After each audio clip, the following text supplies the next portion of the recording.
Hey y'all, it's Maddie from the Itty Bitty Homestead Committee. A lot of you have been following me for a while, and I talk about rabbits a lot. And there's a bunch of reasons why I talk about rabbits, but for one, I absolutely love rabbits. But also, they are an amazing meat prospect for the homestead. In fact, I think they are one of the best beginner meat animals for a homestead. So today I figured we'd sit down and talk about why I think rabbits are the best choice for animals when it comes to meat on a homestead. So let's hop into it.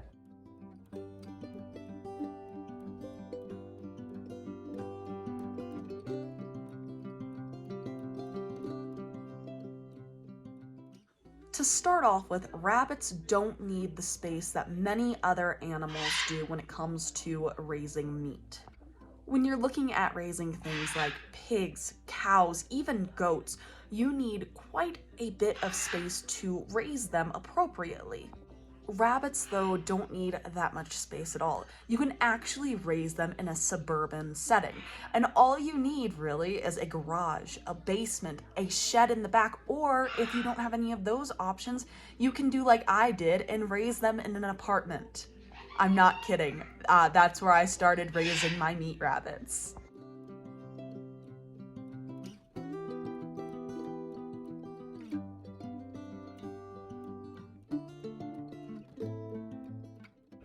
Along the same lines as space of rabbits' needs, the setup is extremely simple. With other animals, you have to think about a fence system and a way to get them out of the elements, but with rabbits, it's easy.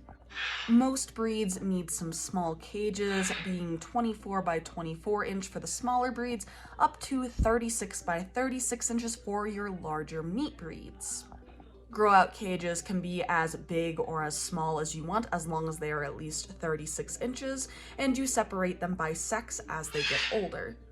And as long as the rabbits are kept dry and out of the wind, they do really well in very cold environments, and with a little bit of modification, do well in warmer climates as well. You just want to make sure that if it gets over 70 degrees, that they have some way to cool off, be that an air conditioning system or a hillbilly air conditioning system. What's a hillbilly air conditioning system? Well, for me, it's frozen water bottles and an oscillating fan. It works magic, but it's really simple to make sure that these guys are well taken care of, even if they're outside. And that can be up against a shed or in a barn like I have it.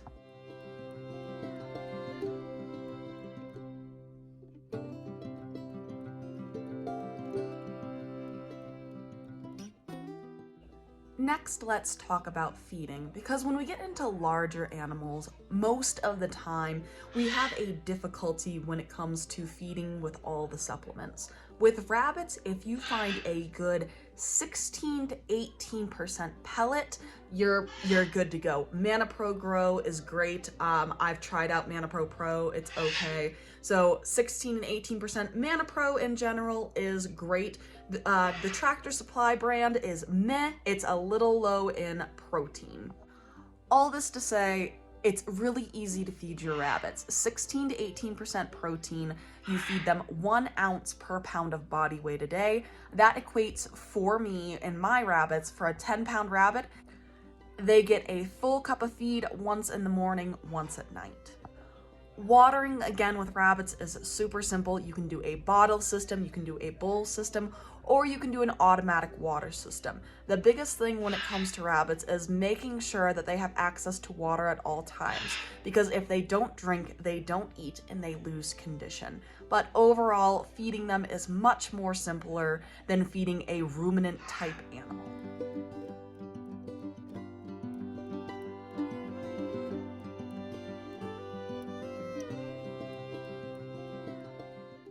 While we are on the topic of feed, we can talk about feed to meat to bone ratio. When it comes to rabbits, they have one of the best conversion rates when it comes to these things. If I have a litter of 10 kits, from the time they are born to the time they are butchered, so the rabbit gets to be about 5 pounds, I only go through a 50-pound bag of feed. Now, I say 5 pounds, that's kind of the middle mark for the litter. Normally I have some that are way over and I have a straggler that's kind of sitting behind. But rabbits are super efficient when it comes to converting pelleted feed into muscle mass. So 20 pounds of feed can get me about 50 pounds of meat into the freezer.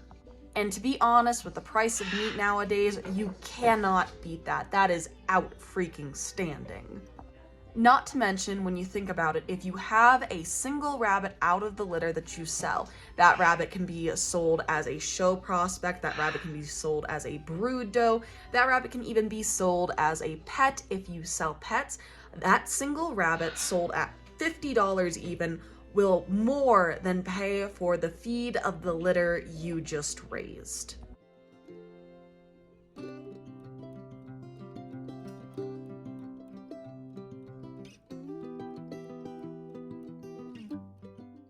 Which brings us into our realm of profitability. Rabbits are one of the few animals on a homestead where, if managed properly and marketed properly, you can pay for all of the expenses that your rabbits have.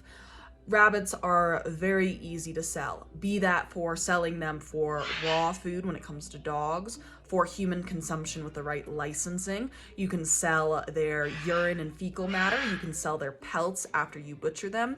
Again, if you sell pets, you can sell pets, you can sell brood stock, you can sell show stock if you have the right quality rabbit. Rabbits can easily pay for themselves. I cannot say the same about my goat.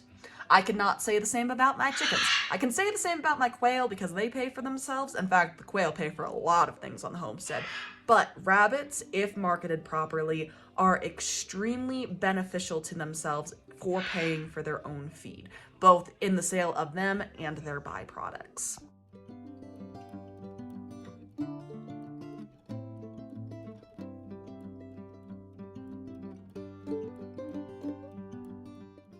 The next thing I want to talk about when it comes to why rabbits are really beneficial to the homestead is their breeding pattern. You've probably heard the standpoint of rabbits breed like rabbits, and for the most part, that's true.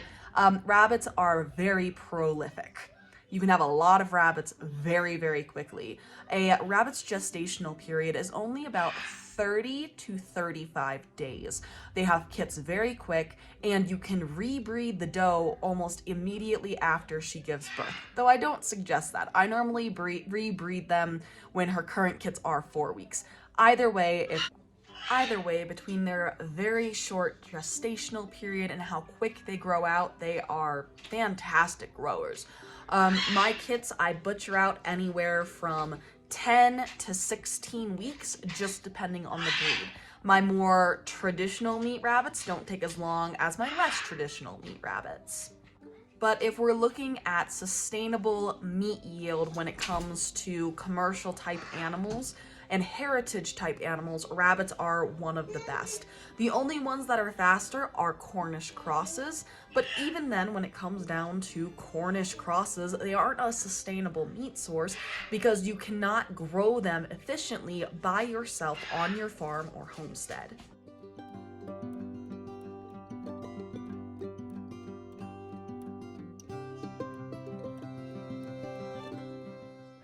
But anyway, that's all I have for you. I would love to hear, do y'all raise meat rabbits? Would you give meat rabbits a try? Did I miss anything?